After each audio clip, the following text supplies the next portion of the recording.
እናት በልጇ አስከሬን ላይ ቁጭላ እንድታለቅስ ካደረጉ በምንድን ነው ከነዚህ ሰዎች ጋር የምንስማማው? እንዴት ነው ስለ ህንጻ ስለ አስፋልት የምናወራው? ስለ እድገት የምናወራው?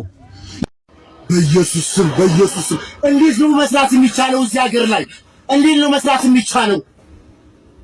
ምንም ሳታጠፋ መንጃ ፈቃድ አንጣልና ቴሌብር ላይ 1000 ብር ይቆርጥባል፣ 2000 ብር ይቆርጥባል። እንዴት ነው መስራት? አረ ኮፒ ሊንክ አድርጉና ለሚመለከተው አካል አድርሱልን። ምንም ሳላረቅ ይኸው 1000 ብር ከቴሌብር ወሰደብኝ። አሁን ኢትዮጵያ ውስጥ እንደ አብይ ደግሞ የተሰደበ መሪ አለ እንዴ? ዘፈን እስክስታ እስኪወረድበት እኮ ነው። በምዕራብ አማራ ቀጠና በመተከል ዞን የሚንቀሳቀሰው የቴዎድሮስ ዕዝ ፋኖዎች የባምቡ ከተማ ሚሊሻ ጽቤት ኃላፊ በነበሩት አቶ ደረጀ ለሚሳ ላይ እርምጃ መውሰዳቸውን አስታውቀዋል። በዚህ ጥቃት ሌሎች የአድማ ብተና አባላት ሲገደሉ 3 ወታደሮች ደግሞ በቁጥጥር ስር መዋላቸው ተገልጿል። በምስራቅ አማራ ቀጠና ደግሞ የሚኒልክ ዕዝ ፋኖዎች የአልቡኮ ወረዳ መቀመጫ በሆነችው ሳልሜ ከተማ ውስጥ በመግባት በወረዳው የብልጽግና አመራሮች ላይ በወሰዱት እርምጃ በርካቶችን መግደላቸውና ማቁሰላቸው ተዘግቧል። በተመሳሳይ በወሎ በአምባሰል ግሸን ግንባር የልጅ ኢያሱ ኮር 23ኛ ክፍለ ጦር ከባድ ተጋድሎ ማድረጉን አስታውቋል። ክፍለ ጦሩ ከአምባሰል ግሸን ቤተክርስቲያን ተነስቶ ጥቃት ለመፈጸም የመጣውን የመንግስት ሰራዊት በመመከትና መልሶ በማጥቃት ከፍተኛ ሰብአዊና ቁሳዊ ኪሳራ አድርሷል። የዓይን እማኞች እንደገለጹት በዚህ ውጊያ ለመንግስት ጦር ድጋፍ የመጡ 2 ፓትሮል ተሽከርካሪዎች በፋኖ አርፒጂ ጥቃት ሙሉ በሙሉ ከጥቅም ውጪ ሆነዋል። የተበሳጨው የመንግስት ኃይልም ወደ ከተማዋ ሞርታሮችን በመተኮስ በትምህርት ቤትና በመኖሪያ ቤቶች ላይ ጉዳት ማድረሱ ታውቋል። ወደ ጎጃም ስናመራ የቴዎድሮስ ዕዝ አካል የሆነው 206ኛ ኮር በሻፎ ጉዱ ለማ ግንባር ካምበር ከተማ አቅራቢያ ከመንግስት 34ኛ ክፍለ ጦር ጋር ባደረገው ውጊያ አኩሪ ድል ማስመዝገቡን ገልጿል። በጣም ብዙዎች አሉ እንደነሱ ደፍረው ያልተናገሩ። እስኪ እንስማቸው። በኢየሱስ ስም እንዴት ነው መስራት የሚቻለው? እዚህ ሀገር ላይ እንዴት ነው መስራት የሚቻለው? ምንም ሳታጠፋ መንጃ ፈቃድ አንጣልና ቴሌብር ላይ 1000 ብር ይቆርጥባል፣ 2000 ብር ይቆርጥባል። እንዴት ነው መስራት? አረ ኮፒ ሊንክ አድርጉና ለሚመለከተው አካል አድርሱልን።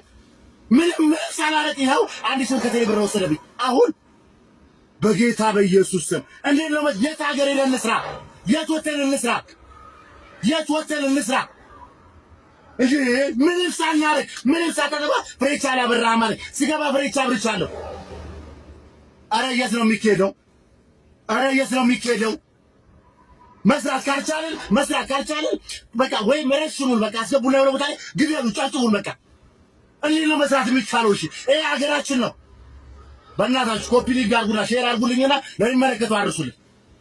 አረ በጌታ በኢየሱስ ስም በእኛ ገንዘብ ትራፊኮች ወፈሩ ቅልብ ሆኑ እኮ አህያ ሆኑ። በእውነት በሬ ያከሉ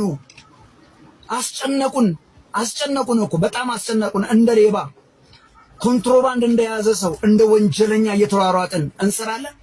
ና መንጃ ፈቃድን አንጣለኝ ባልሰጠውም ወንጀል ነው፣ በሰጠውም መከሰስ ነው።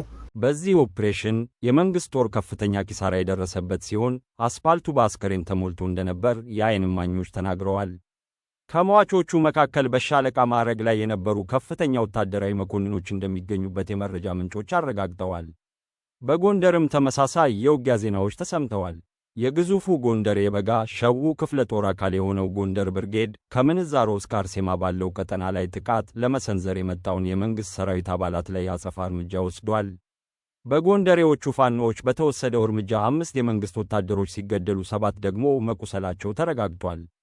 ተደናግጦ ወደ መጣበት የተመለሰው ኃይሉ ወደ ጠዳ ምናልባትም ከሁሉም የጦር ግንባሮች ከፍተኛ ትኩረት የሳበው በሰሜን ሸዋ በደብረ ብርሃን ከተማ ዙሪያ እየተካሄደ ያለው ውጊያ ነው።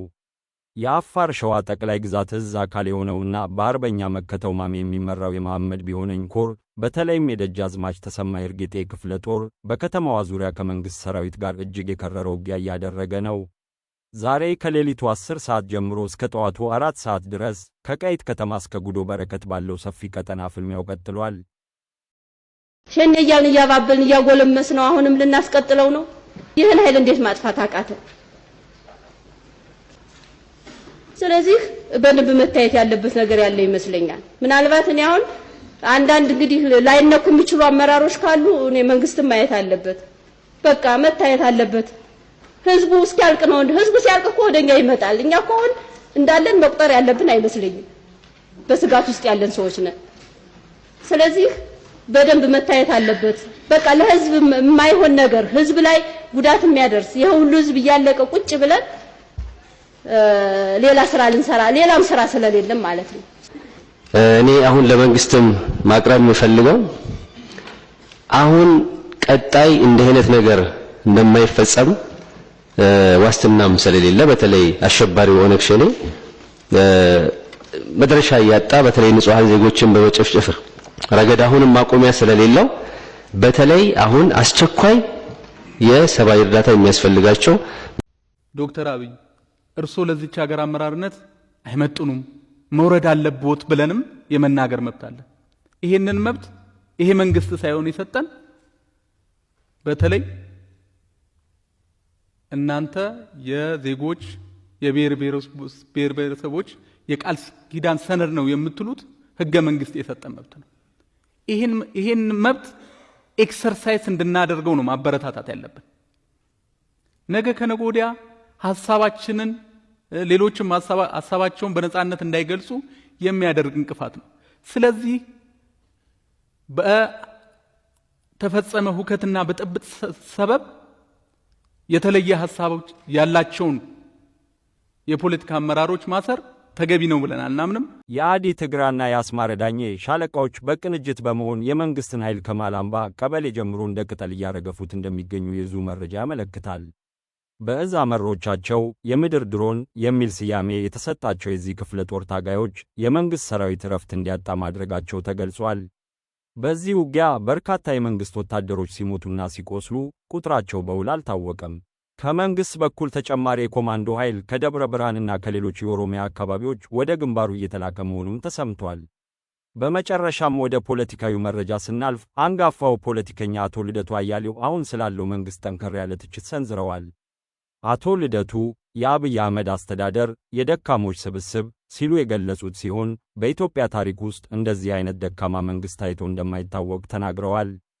አክለውም በአገሪቱ ላይ ህዝባዊ አመጽ ቢቀሰቀስ ይህ መንግስት በ2 ሳምንታት ውስጥ ይንበረከካል በማለት የራሳቸውን ግምት አስቀምጠዋል። ይህ የአቶ ልደቱ አስተያየት በብዙዎች ዘንድ ከፍተኛ መነጋገሪያ ሆኗል። በአርሲ ዞን በኦርቶዶክስ እምነት ተከታዮች ላይ የሚደርሰው ስቃይና ግፍ እንደቀጠለ ነው። በተገኘው መረጃ መሰረት በትላንትናው ዕለት 17 ዳር 2018 ዓ.ም በአርሲ ዞን መንቆሎ ወረዳ ጣቅሳ ተብላ በምትጠራው ቀበሌ ውስጥ በግምት ከ19 በላይ የሚሆኑ የኦርቶዶክስ አማኞች በጋራ በማህበር ሥራ ላይ ተሰማርተው በነበረበት ወቅት በድንገት በታጠቁ ኃይሎች ታፍነው ተወስደዋል።